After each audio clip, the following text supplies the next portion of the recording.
The game ain't based on sympathy.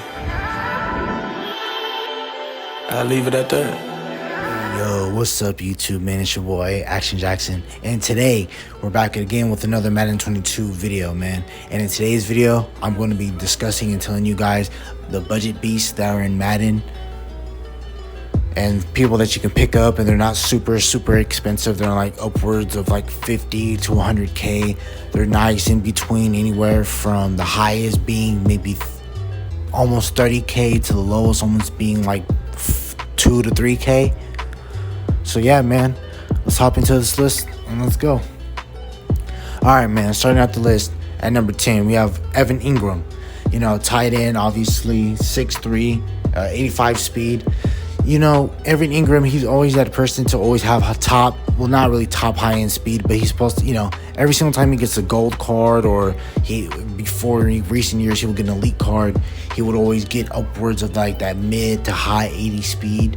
So that's somebody I would always look to put out there. And there's also not a lot of good users out there that can keep up with an Evan Ingram with 85 speed. And then you also got to think about Kyle Pitts, who has a rookie premier. He's an 86 overall, but he has 86 speed. So Evan Ingram is only one off. So to me, this is a really solid option that you should probably look into. And he costs around like 13k. Scotty Miller.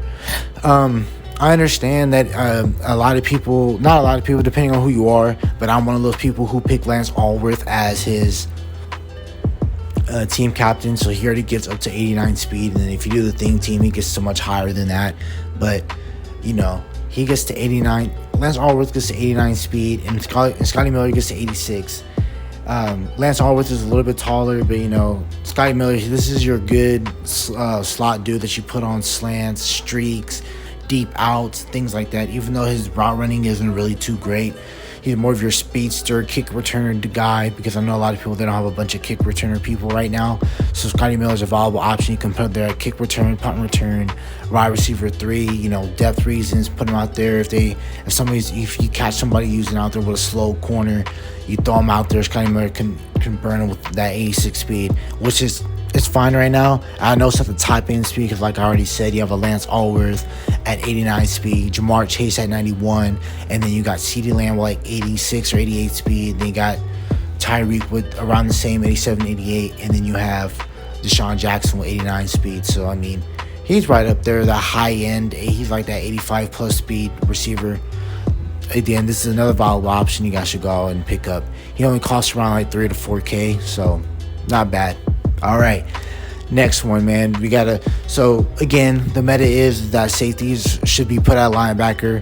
Linebackers are super slow.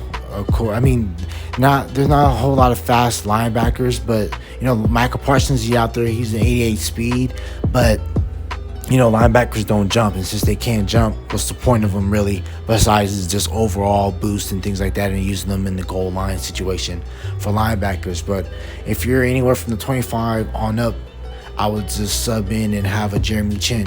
Jeremy Chinn is another great user card you can put in. 86 speed, 86 to sell. Then I believe he has like 82, 81 change of direction. This is a really nice, solid user guy you can use. You know, obviously looking at his stats, you can't put him back there at free safety. You know, with like Jamar Chases and Tyreek Hill and all the top end fast speed receivers they're already out there. So he's not gonna start for me at free safety, but he will definitely be a user for sure. And he costs around, I believe last time I checked, was like 13 to 16k. So he's not super unachievable. Like, you can go out there, you can buy. All right, Isaiah Simmons, a highly coveted user from last year. He had the rookie champion, like how Devonta had it this year with 87. That same thing was with Isaiah Simmons, but this year is different. He's not a rookie anymore. He's in his second year, and 6'4", of course, 238. He'd be perfect. He's gonna be everyone's favorite user. So we already know if Isaiah Simmons balls out, he gets like a team of the week card, or they give him a randomized elite, people are definitely going to pick up Isaiah Simmons. But right now, I'll still pick up Isaiah Simmons. He's 6'4", 86 speed, 86 excel. And like I said before with the past two with Jeremy Chinn, linebackers don't jump. So, and what's the point of them really? So I would just put the safeties in at linebacker because safeties jump. So I'll put, Isaiah and Chinn back there. That'll be a nice duo you can put right there. They're both 6'3" and above safeties. So Isaiah Simmons is a really good option. He costs $28K last time I just checked. So he can either go up or down depending on, throughout the week. Hey, my boy Tony Pollard, man. So Tony Pollard right here, he has 85 speed, 86 excel, 61 catch, and 76 change of direction. Budget beast, speedster. He's an 85 speed dude. 6 foot. Not, he's not short, so he's a decent sized back. Is real elusive and things like that. So his break tackle is weak at 66. I wish it was a little bit better because at least like a 70, a 75, 76. Because if you see Tony Pollard play in real life, he breaks a lot of tackles. Right, right now he only costs around like 7-8K, and this is mostly everybody's budget beast running back that they're using with right now. All right, Matt Breida. And he's always known for having speed. If you've seen him in regs, he has 95 speed. How fast his cards are, and every time in Madden, he always has a fast card, whether it's either top of the meta fast or he always has a fast card to start out the game. And right here with 87 speed, 85 excel, his catch is horrible at 59. Change of direction is 77. His break tackle is 62. Trash. But I mean, he's a smaller back. He's only 5'10", so you're not going to truck anybody with Matt Breida or anything. He's the only person that's going to duck and evade you, spin move, juke, and all that other stuff like that. So he has 81 agility, as you see right there. So it's not really top end agility, but you can just do your thing with Matt Breida. So I believe he'll be a nice viable option, and he's only like 5 to 8K right now, so he's not super expensive also.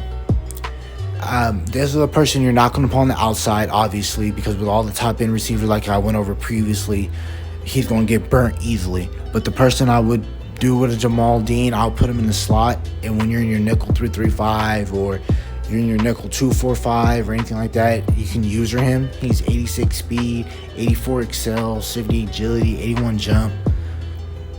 You can put him on hard flats. You can put him in purples and things like that. But I would not put him on. I will not trust him to be on my outside corner to try and save me and stop from one of these top speed wide receivers. This is a nice little user guy if you like using your nickel. I sometimes like user on my nickel, and this will definitely be one of my budget beast pickups on my pickup. So I would definitely, you guys check out Jamal Dean, 86 speed, and his change of direction is pretty high too, with like 80, 82, 83. So he'd be a pretty nice user, the rookie. So he's around like 10 to 11K. Obviously, the only reason why he's expensive right now because he goes into the Devonta Smith set. So since he goes into that set, he's going to be pretty expensive. All the rookies are. So right now, you look at him, he isn't really that expensive, like I said. So he has 87 speed, 88 excel, 86 agility with 83 change of direction. This is a really nice budget beast card also. Same thing with the Jamal Dean, like I just went over. His cover stats are trash. I'm not using him on my outside scheme again to save me from a Devonta Smith, Tyreek Hill, Jamar Chase, etc. So this is your nickel slot guy. You want to use her. You want to put him on hard flats and purples. Nothing in a position where he has to like keep up with anybody or has to play in the deep blue. I won't do that because his zone just won't work. And especially since we haven't gotten a day one patch yet, there's really no point of a Caleb Farley starting on your outside or even playing safety for you or anything like that. Samuel, yes, the rival Washington football teamer.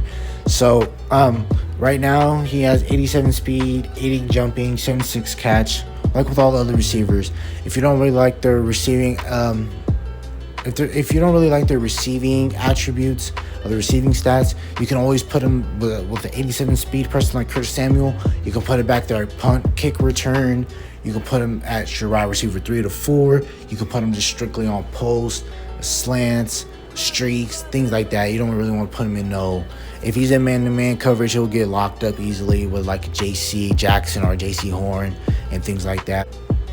He only costs around 3 to 5K. I would definitely go out and go pick him up if you guys have the coins to grab him. I would. All right, man. This Marquis Brown. Every single year, Marquis Brown is just used for speed, and that's what. Unless like he evolves his game and he becomes like an eventual route runner like his cousin Antonio, which I don't know. He has plenty of time left. He's really young, so Marquis Brown, 88 speed, 87 excel, 87 agility. As you can tell, you know, everyone uses him just for like touch passes. If you have those in the Arizona and Raven playbook and things like that, you know, you put him in your punt, kick return. Same thing with that's the constant thing with these receivers. It's just you put him at kick return, punt return, wide receiver 3, wide receiver 4. He has 88 speed. Him and Henry Ruggs are around. They both have the same speed, and they both go around the same corners, around like anywhere from 10 to 14K. Both Henry Ruggs and Marquis Brown. So yeah, this is definitely a card I would definitely go try and pick up. He isn't that super expensive since his route running isn't that good. If he was like an elite with decent route running, he'll be a lot more. So, Beats video. I really hope this helps you guys a lot. And you know, if you have a little bit of coins just sitting around and you want to pick up a player, I would advise you pick up one of these 10 players, or if you could pick up all 10, or you could pick up 3 out of the 10. However you want to budget your coins, you can do that. These are really nice cards that I'll advise you guys to pick up and shoot. I might even pick up some for myself. So thank you guys for watching the video. Have a nice day. Bye.